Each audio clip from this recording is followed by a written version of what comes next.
Basically, what it was the numbers started creeping up. We went from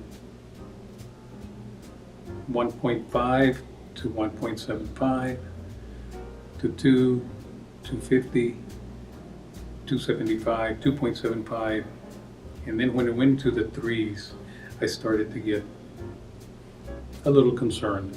Then it went 325 and it spiked to 375, and then it hit the fours. I saw Dr. Shaw when it was like 425, 430, 407. And because I was starting to get concerned. Also, I was spending more time at the urinal. I didn't empty out completely. I would go in there and I would have to wait 30, 40 seconds, and then I would still feel that there was more. So it would wind up being a 4 to 5 minute affair. Yeah, so that was very concerning. I did have an accident a couple of times where I thought I was done and I wasn't. Basically, the higher PSA. There was no pain. I didn't feel any pain, but there was that time in front of the urinal. So those two combined, I thought I need to go talk to somebody. I did Google a urologist, and his name came up. And I knew of him, and I'd heard of him, and so I just went ahead and made an appointment to come and see him. I talked to the GP who sent me to my general practitioner, who sent me to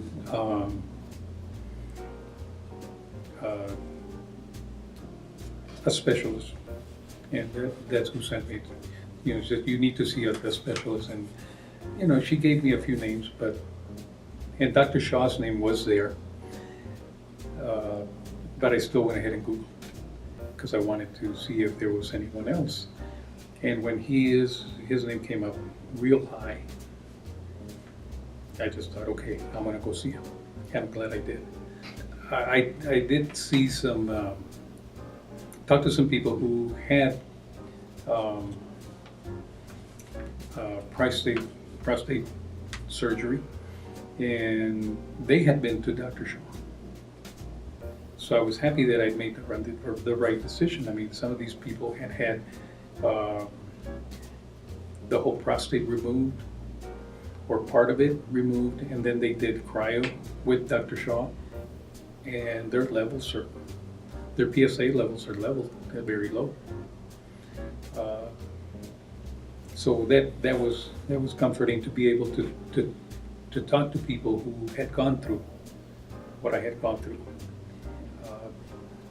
None of them their numbers were not at the level that mine were. Mine were low compared to theirs, and it was above 4.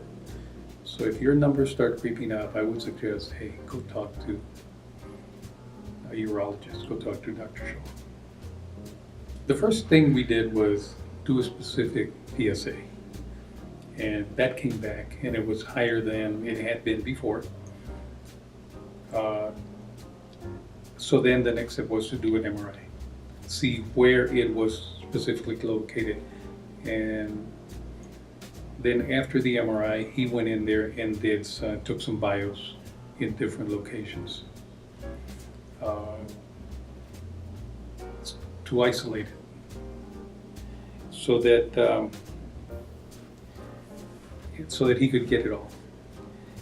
There were some concerns. My biggest concern was, and I had talked to people many years ago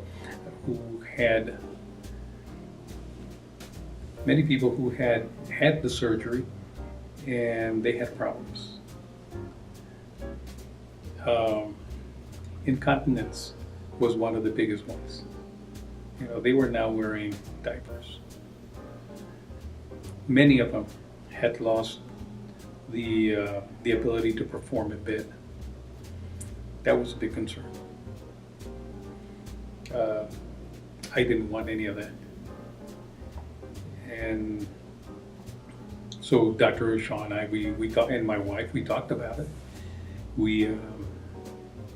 And that's when he suggested doing cryosurgery. And we thought about it, my wife and I talked about it, and that was the route that we took. And so he was able to perform the cryosurgery. There's the usual pain after surgery. I think of all the pain pills that I got, I only used maybe half, if that much. I don't think I even used half of them. There was one little thing that came up, and that is, of course, the prostate is right next to the rectum, and it was swollen. So what it did is it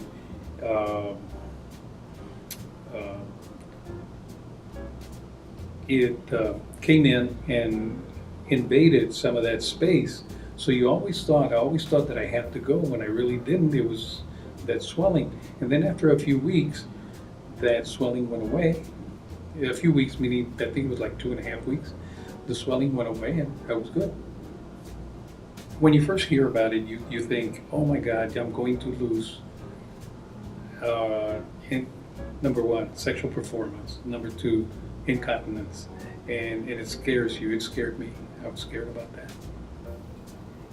But I tell people, don't be scared. Don't be scared, because this cryo works. Dr. Shaw is excellent. People look at me when I tell them that I've had surgery, and they don't believe it, because what happened to, one more thing, I did not have to do the radiation. So the first question I got when I got back to work was, is your hair going to fall off? Well, no, because I'm not doing radiation. Well, what do you mean? This is cancer. No radiation? No, ma'am. No, sir, no radiation. Which is one of the three best things: incontinence, sexual performance, and no radiation. The best thing is, and the only place that I was able to tell the difference was in front of the urine. I go in there, empty, and walk away. Before, there was no pain. Today, there's no pain. Before, the numbers were high and there was concern. Today, they're at a very low level, and they've been level. We've gone through a few PSA tests, and they're pretty level, and they're low. I always tell people to watch your numbers. If they suddenly creep up, go see Dr. Shaw, go see a urologist, go see Dr. Shaw, and get it tested, because your options are so much better. With this new cryosurgery, they freeze that part that has the cancer, and they're able to give you a better quality of life. Yes. Right after the surgery, and even before the surgery, Dr. Shaw advised that I start doing Kegel exercises. And I didn't think men had to do Kegels, but you do. You have to, those sphincter muscles need to be strengthened just like any other muscle in your body.